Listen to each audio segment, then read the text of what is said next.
Hi, welcome to the UNESCO World Heritage Visitor Center here in Regensburg, Germany.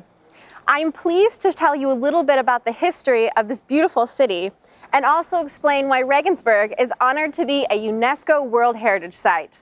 So come on, let's get started. So the first thing I want to show you when we come inside the museum is this globe behind me. As part of the UNESCO World Heritage Organization, one of the missions of the organization is to promote peace and also a dialogue between different cultures. So here on the globe, you'll see our partner cities from all over the world.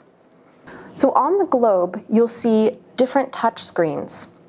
These touch screens are going to give you information about the different World Heritage sites from all over the world. So when we first take a look at this 3D map of medieval Regensburg, you'll notice that all of the buildings are kind of built on top of each other in this sort of chaotic jumble, and the streets all are windy and curvy. When you take a second look, however, you'll notice that some of these streets, there's 4 straight lines that actually run through the old part of the medieval city. These are actually the foundations or the borders from the Castra Regina. That was the ancient Roman fortress that was here in Regensburg.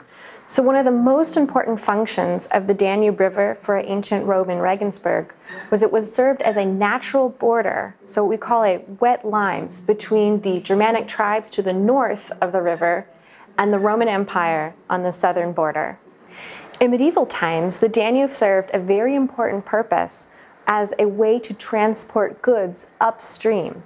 Now here you'll see an example of one of these ships that would have been used to transport goods. But what kind of goods would we have transported in medieval Regensburg? Let's take a look. Here we were transporting all kinds of luxury goods in medieval Regensburg. For example, spices. These goods were coming from very far away, including as far east as Istanbul. Now, one of the greatest things about the city is that we actually have some historic records from the Runtinger book.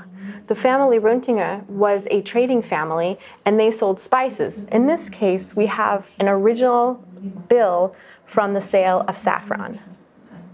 One of the most important goods that was traded and sold in Regensburg was salt. And in fact, this very building was built to be the salt storage facility. And here you can see some of the original beams from that very salt storage facility. When we look at this picture of medieval Regensburg, when you see the city skyline, you'll notice a lot of these tall tower buildings. These are the patrician tower buildings, and the patricians were the wealthy merchant families from medieval Regensburg. Let's get a better look at what their lives would have been like. When we look at this picture of the patrician houses, you'll notice these really beautiful tall towers. One of the things I find most interesting is these towers were actually just built to show off. You see, the more money you had, the taller your tower could be. Now, these wealthy citizens of Regensburg not only had fancy towers, but they would have had a very lavish, luxurious lifestyle with balls, fancy parties, and all other kinds of entertainments that you can imagine. The wealthy patricians weren't the only citizens of Regensburg that had lovely homes. Regensburg also had a religious center with the prince bishop, or bishops with princely power, thus having political power in the city of Regensburg. And for this reason, we're lucky enough to have our beautiful cathedral in the heart of the old city. In addition to having Christians in Regensburg, Regensburg also had a thriving Jewish community in medieval times. Here we have a lovely example of one of the artifacts from that community. In addition to having a Gothic synagogue, we also had a Talmud school for rabbinical law in medieval Regensburg. With the end of medieval times signals the end of Regensburg's golden era, with one main exception.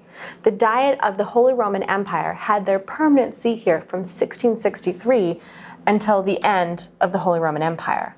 Now, these prince-electors were representatives for all of the different territories throughout the empire. And one of Regensburg's most famous representatives is the family of Turn and Taxis. Here you see the representative of the post horn because the family of Turn and Taxis created the empire's postal service. Now, as we're having visitors come from all over the Holy Roman Empire, we even have people coming from so far as Russia, as you can see this picture of a Russian delegation. And today, we still look forward to seeing visitors from each and every corner of the globe, and we look forward to seeing you here in Regensburg soon.